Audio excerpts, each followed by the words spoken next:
അങ്ങനെ നമ്മുടെ ഭവാനി ഭൂമിയോട് പറയുന്നുണ്ട്, ഇവിടെ നാട്ടുകാർ പറയുന്നുണ്ട് നിൻ്റെ അമ്മ നിൻ്റെ അച്ഛനെ കൊന്നത് നിൻ്റെ അമ്മയ്ക്ക് നിൻ്റെ അമ്മയുടെ ഇഷ്ടപ്പെട്ട കാമുകൻ്റെ ഒപ്പം ജീവിക്കാൻ വേണ്ടിയിട്ടാണ് എന്നൊക്കെ പറയണത് എന്ന് പറയുന്നത്. ഇതൊക്കെ കേൾക്കുമ്പോൾ നമ്മുടെ ഭൂമിക്കാണെങ്കിൽ ദേഷ്യം വരുന്നുണ്ട്. നിനക്കാണെങ്കിലും നിൻ്റെ അമ്മയെ ഇറക്കണമെന്ന് ഒരു ചിന്തയില്ല. കാരണം അപ്പോഴല്ലേ നിൻ്റെ തോന്നിവാസം മുഴുവനും നടക്കുള്ളൂ.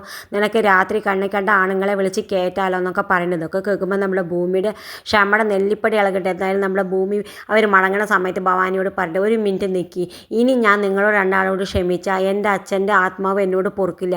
അതുകൊണ്ട് ഞാൻ അജയിനെ കല്യാണം കഴിക്കാൻ തീരുമാനിച്ചു എന്ന് പറയുന്നത്. ഇതൊക്കെ കേൾക്കുമ്പോൾ നമ്മുടെ ഭവാനിക്ക് ദേഷ്യം വന്നിട്ട് ഒരുപാട് നമ്മുടെ ഭൂമിയോട് ദേഷ്യപ്പെട്ടിട്ട് പോകുന്നുണ്ട്. എന്തായാലും പിന്നെ കാണിക്കേണ്ടത് നമ്മുടെ ഭൂമി അജയുടെ അടുത്ത് വന്നിട്ട് പറയുന്നത്, എനിക്ക് ഈ വിവാഹം കഴിക്കാൻ സമ്മതമാണ്. ഈ വിവാഹം എന്ന് പറഞ്ഞത് ജീവിതത്തിൽ ഒരിക്കലേ നടക്കുള്ളൂ. പക്ഷേ എന്താ ചെയ്യുക, എൻ്റെ ഗതികേട് കൊണ്ട് മാത്രം ഞാൻ ഈ വിവാഹത്തിന് സമ്മതിക്കുകയാണ്. ഇങ്ങനെ ഒരു അഭിനയ കല്യാണത്തിന് എനിക്ക് തീരെ താല്പര്യമില്ല. പക്ഷേ എനിക്ക് എൻ്റെ അമ്മയ്ക്ക് വേണ്ടിയിട്ട് മാത്രം ഞാൻ ഈ കല്യാണത്തിന് സമ്മതിക്കുകയാണ്. പക്ഷെ നമ്മൾ തമ്മിൽ ഒരിക്കലും ഭാര്യ ഭർത്താവായിട്ട് ജീവിക്കില്ല എന്ന് പറയുന്നുണ്ട്. എന്തായാലും നമ്മുടെ അജയ് സമ്മതിക്കുന്നുണ്ട്, നമ്മുടെ ഭൂമി സമ്മതിക്കുന്നുണ്ട്, രണ്ടാളും കൈയൊക്കെ കൊടുക്കുന്നുണ്ട്.